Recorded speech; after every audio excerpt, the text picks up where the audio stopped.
Não, acho que... É que eu e tu é um tom um pouco mais elevado. E aí, minha gente, eu sou Vivian Amorim e tá começando mais um programa Arena Uninassal.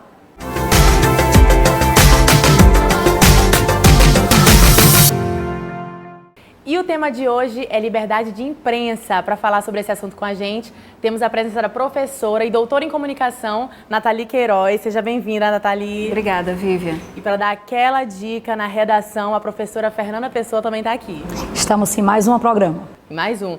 Nathalie, vamos começar então explicando para a galera o conceito de liberdade de imprensa. Tá. Liberdade de imprensa é o direito que os jornalistas, ou seja, a imprensa, enquanto instituição democrática, tem de atuar no sentido de apurar informações, produzir esse material jornalístico que vai servir como subsídio para que as pessoas possam, a partir das informações que receberam, nortear a sua ação no mundo, decidir, tá? É importante considerar que o jornalismo, ele é típico das nações democráticas. Ele é uma instituição democrática. Quanto maior é o nível de democracia, mais livre é a imprensa. No caso do Brasil, pela Constituição, tá? O direito da imprensa atuar de forma livre e sem censura, ele é garantido pela Constituição. No entanto, desde o ano passado, algumas organizações nacionais e internacionais têm alertado para alguns sintomas que têm aparecido como sendo uma ameaça à liberdade de imprensa. Por exemplo, segundo a Organização Internacional Repórteres Sem Fronteiras, o Brasil caiu de 2017 para 2018, 3 posições no ranking da liberdade de imprensa. Ou seja, nós agora estamos na posição 105ª, tá? E somos considerados um dos países com o menor índice de liberdade de imprensa. Isso por quê? Porque aumentou o número de ameaças a jornalistas, de restrições tácitas e implícitas à liberdade de imprensa. E com isso, obviamente, a gente tem um movimento que muitas vezes não é de censura objetiva, mas que é também de autocensura. No ano passado, a FENAGE registrou um aumento de 80% no número de jornalistas ameaçados e agredidos verbal e moralmente. Isso é algo que faz soar o alarme para que a gente possa pensar quais são as condições efetivas que o Brasil tem hoje para essa prática tão importante para a sociedade que é a prática jornalística.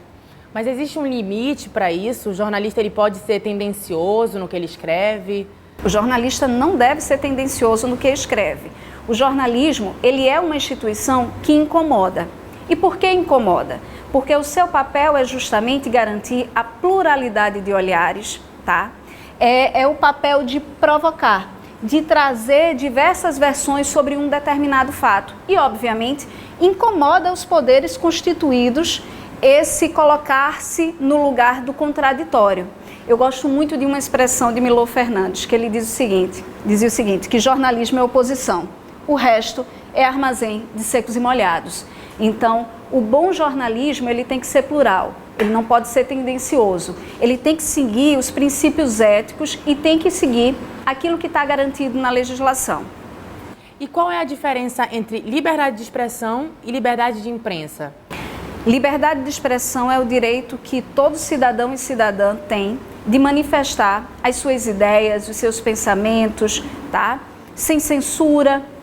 E a liberdade de imprensa, ela diz respeito ao direito da imprensa exercer a sua função, que é uma função tão importante para que as pessoas possam ter, digamos assim, substância material para decidir sobre as suas ações no âmbito da política, no âmbito da economia, tá? Então, uma diz respeito, no caso a liberdade de expressão, ao direito de manifestação das suas ideias e pensamentos. A outra, ao direito à informação.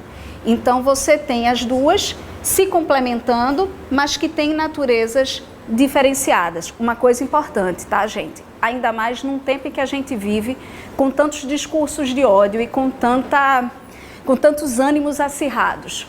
liberdade de expressão não significa direito de fazer discurso de ódio.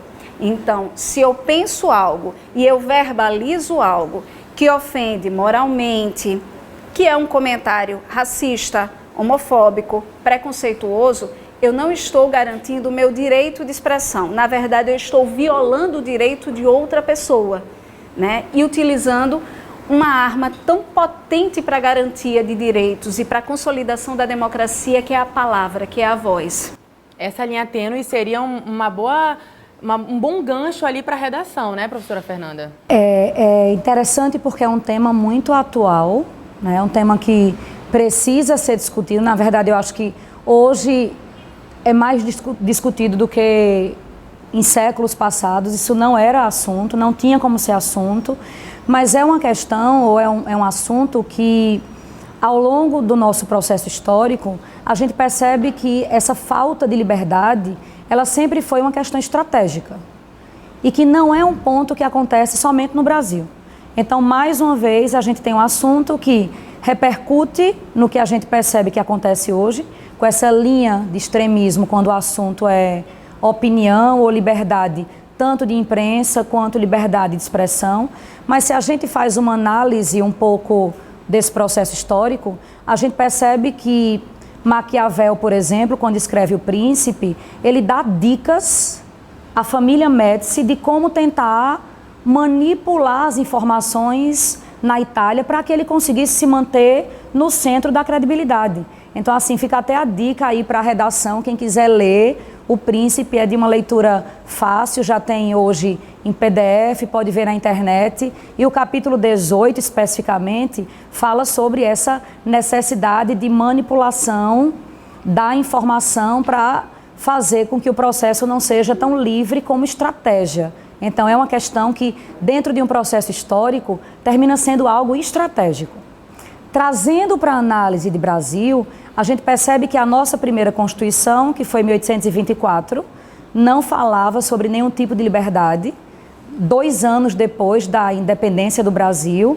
E aí, naquele âmbito de século XIX, a ideia era direito mínimo, até porque a gente ainda estava muito ligado ao que era associado a direito na Europa. Então, a nossa estratégia de tentar promover uma imprensa livre termina sendo um desafio maior, porque faz parte de um país que termina sendo organizado para controlar a questão de... Não é só a liberdade de imprensa, mas todas as liberdades. Um exemplo disso é que tem um historiador, um economista, sociólogo espetacular do século XX, nordestino, chamado Celso Furtado, que ele comenta que o grande problema do Brasil é que o subdesenvolvimento termina sendo um grande negócio. E para manter o país na condição de subdesenvolvimento, eu termino tolhendo a capacidade de expressão e a capacidade que a imprensa tem de se manifestar.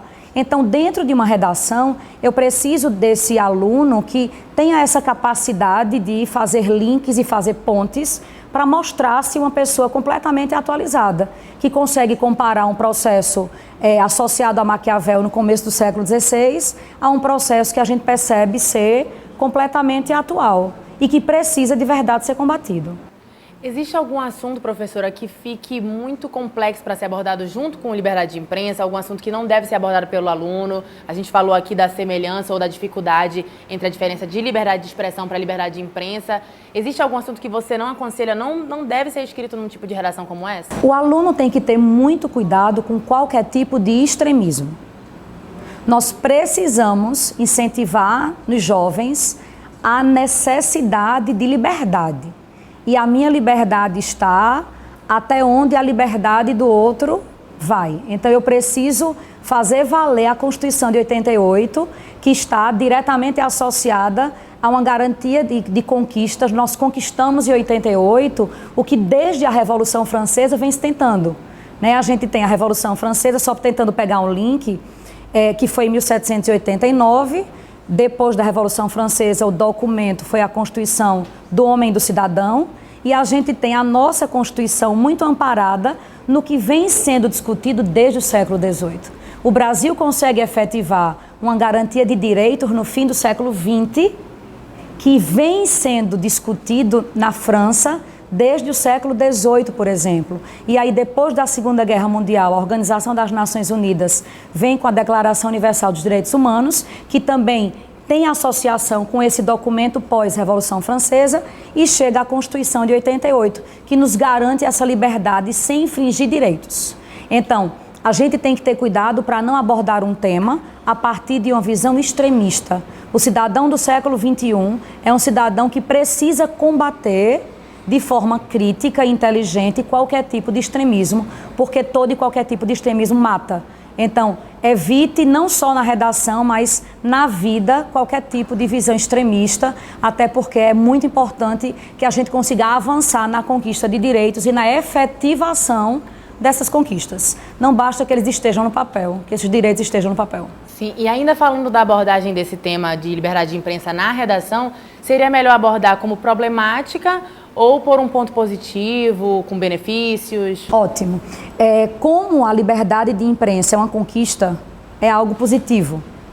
Só que dentro da análise de redação do Enem, é importante criar uma problemática. Calma, não é transformar o que é bom em algo ruim. Mas, por exemplo, num primeiro desenvolvimento, eu tenho que falar dos impasses ou dos empecilhos para essa liberdade. Ou seja, eu vou desenvolver uma discussão sobre o que é que impede que essa liberdade se efetive, quais são os desafios em relação a essa liberdade, num primeiro desenvolvimento. No segundo desenvolvimento, eu falo das consequências, por exemplo, dessa falta de liberdade de imprensa, para que na proposta de intervenção, que fica lá na conclusão, eu fale de como essa liberdade de imprensa pode ser efetivada. Então, é um tema que é positivo, a conquista é espetacular, mas eu preciso trazer uma discussão de uma problemática para a redação por causa da competência 5 do Enem, que é essa proposta de intervenção. Professora Nathalie, você tem alguma dica para os alunos de algum tema que não pode faltar dentro da liberdade de imprensa nessa redação, que você acha que é imprescindível? Sem dúvida, pegando o gancho da professora Fernanda, é importante que a gente considere realmente que a liberdade de imprensa ela não é algo dado, ela é uma conquista e ela também é uma característica das condições de uma determinada sociedade. Para a gente pensar a liberdade de imprensa, a gente tem que pensar que, primeiro, ela é conquistada por uma sociedade que tem consciência da importância da liberdade de imprensa e do papel da imprensa para o seu fortalecimento. Segundo, é importante considerar que, para que a liberdade de imprensa se efetive, é necessário um conjunto de leis que assegure esses direitos. Terceiro, que a liberdade de imprensa, ela depende de uma categoria profissional, no caso dos jornalistas, tá? Fortalecida, uma categoria que tem os seus direitos e que tem também o seu lugar enquanto categoria muito claro, formando um campo social que realmente interfira e garanta o direito à informação das pessoas. E em quarto lugar, é preciso considerar que a liberdade de imprensa, ela depende do maior número possível de veículos de comunicação. Então, quando a gente tem, como é o caso do Brasil, uma realidade em que boa parte dos veículos de comunicação eles estão concentrados nas mãos de alguns grupos empresariais e, às vezes, grupos empresariais que também envolvem políticos. Então, a gente tem um cenário que é muito difícil de garantir essa pluralidade. A Constituição de 1988, ela assegura a necessidade de haver a complementaridade do sistema de comunicação. Então, é necessário que a gente tenha a comunicação comercial, a comunicação pública e a comunicação estatal, que são os três sistemas previstos pela Constituição. Se a gente tem jornalismo livre e independente funcionando, né, de forma correta nesses três ambientes, com certeza quem ganha é a população, quem ganha é a sociedade, politicamente, economicamente, culturalmente. Então, eu acho que é importante para o estudante conseguir destacar esses diversos vieses. Obviamente, não vai dar para explorar tudo, mas se conseguir, nesse momento da problematização, colocar essas condições estruturais do Brasil, eu acho que consegue atingir um bom resultado. Então, olha, já vou pegar esse gancho para pedir da professora Fernanda aquele minuto redação nota 1000 para a galera. É um processo. O aluno tem que ficar mais tranquilo, esse jovem tem que ficar mais tranquilo e entender que é um processo. Então, se você opta por uma linha de raciocínio que parte de uma visão histórica, é bem interessante organizar o repertório sociocultural para saber onde vai colocar cada área do conhecimento. Então, esse processo histórico, ele precisa estar numa primeira parte do texto e é fundamental que ele traga para a questão mais atual no segundo desenvolvimento, de preferência. Não é que ele não pode desenvolver a atualidade em outros lugares do texto, mas caso ele escolha uma visão dentro de um viés mais histórico, a questão atual tem que estar no segundo desenvolvimento. E quando eu discuto a atualidade, uma dica bem importante é que você compreenda a análise do Brasil comparado a outros países. Só que não somente países desenvolvidos, mas a visão do Brasil comparada a países também em desenvolvimento, né? Então, é bem interessante entender o cenário atual e estudar como é que o Brasil está em relação a outros países da América do Sul. Como é que o Brasil está em relação a países desenvolvidos. Como é que o Brasil está em relação ao contexto latino-americano. E aí você já vai conseguir trazer para a questão atual a partir de tudo que você está estudando, por exemplo, em geografia. Então é interessante mesclar esse repertório, mas sempre a partir de uma linha de raciocínio que mostre que você tem coerência. Então eu acho que a dica maior é o cuidado, para não se exceder na opinião pelo fato de ser um tema completamente atual. E você sabia que a Uninasal tem conceito 5 no MEC? Pois é, essa é a nota máxima. Por isso, a Uninasal é a melhor alternativa para você que quer ter um ensino de qualidade. Quer saber mais? Quer conhecer todos os cursos? Então clica aqui no site da Uninasal. Obrigada, professora Nathalie Queiroz, pela participação e professora Fernanda também. Semana que vem estamos aqui de novo com outro tema para ser abordado. Fica com a gente!